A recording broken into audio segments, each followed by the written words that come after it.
A few years ago, there was a great cartoon, I think in the New Yorker, where you see some native people on the shore, and out in the harbor come the big tall ships.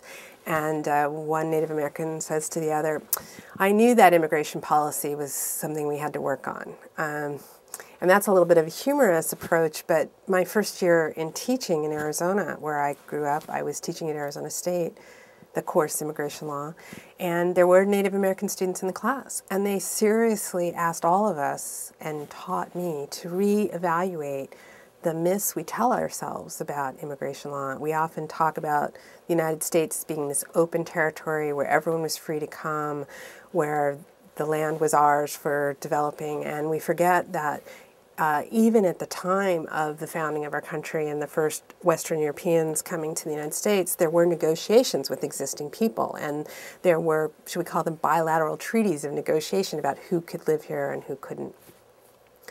And I think another aspect of it is we often think of our immigration history as 2 or 3 paragraphs in our 8th grade civics book.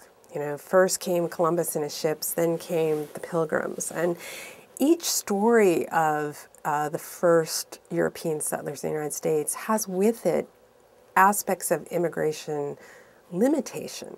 So, for example, people coming with the Puritans were not anyone who wanted to come. There was an application process, people had to qualify, they had to be selected through the theocratic leaders of the Puritans and their religious community. And if you didn't come with the original Puritan group and you wanted to join later, perhaps you were living in Rhode Island and you wanted to become part of the Puritan communities in Massachusetts, you had to apply and be vetted and qualified, much as we do with immigrants today. So tensions quickly rose in those early religious communities about people who were maybe the second generation, not quite as committed to the Puritan way of life, or the mercantilism that was growing in the Boston area and other parts of New England that was changing the migration patterns. And so there's always been debates about who are we going to let live next door, who qualifies to come.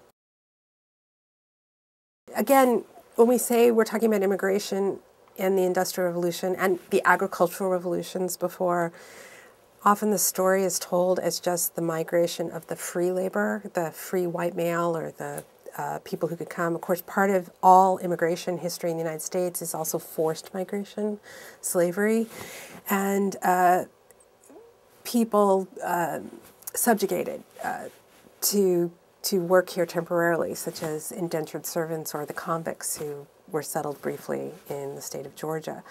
But the Industrial Revolution coming, let's say, post-Civil War, the birth of factories, the greater need for labor, people moving off some of the farms, we begin to have denser populations in cities and increased ability for ships to bring people from Europe in a safer, more economical method.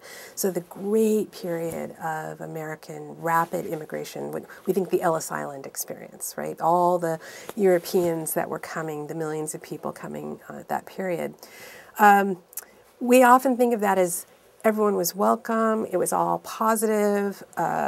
Sure, people suffered in steerage as they were doing the passage, but once they settled in Boston or came to Chicago or found work in Chinatown and San Francisco, it was all good.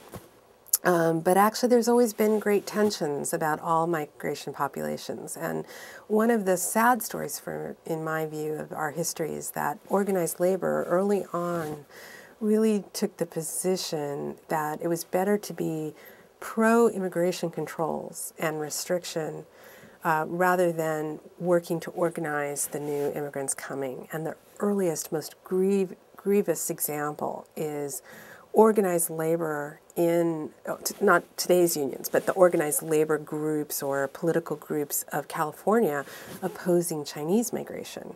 And the California delegates to Congress were successful in passing our first complete immigration ban, the Chinese Exclusion Acts.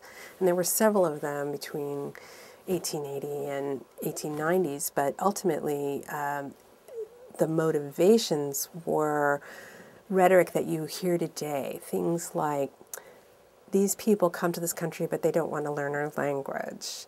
They don't integrate into our society. They don't go to church.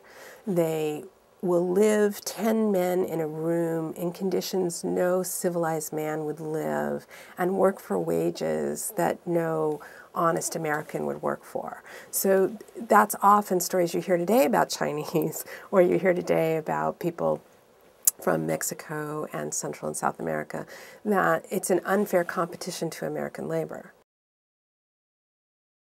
So let's start with the proposition that in any historical period of migration, whether we're talking about the Irish coming in the 1830s to the 1860s, we often say the Irish came in response to the potato famine. Well, we can do that as a shorthand, as a soundbite, but the actual stories are much more nuanced. And in any American economic history, you'll know there are boom and bust periods. So we have the growth of the railroads, the growth of factories, but there's a huge recession in 1893. There's a collapse of markets again later. Maybe the Spanish-American War of 1898 was in part complicated and necessary by economic need. Ellis Island's at its peak in the first 10 to 20 years of the 20th century, so 1900 to 1920, we had enormous recessions post-World War I around the world. So when we think today, and we think America's in a recession, some would say a depression, the world's in a recession, we can't afford new immigrants, they'll take our jobs. Again, that's a story that has, or a truth that has been explored in immigration policy throughout the history of our country and all countries.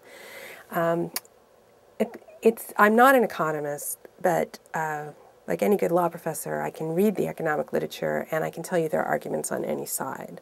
So there are economists who will say that actually when you are in a recession, having relatively open borders or having the ability to bring in labor and make sure that labor is paid fair wages, and we can have debates about does that mean minimum wage or a higher adverse affected wage, actually creates economic employment opportunity, helps your country rebound from a period of stagnation or economic depression. They're similar to the debates that many people make to argue against a minimum wage. They say a minimum wage actually deters entrepreneurs from investing because the capital risks are too high. I wouldn't go that far, but I do think there are many examples in history where it is immigrants, industry, and the willingness to start at lower wages that has let industries develop, flourish, and come back.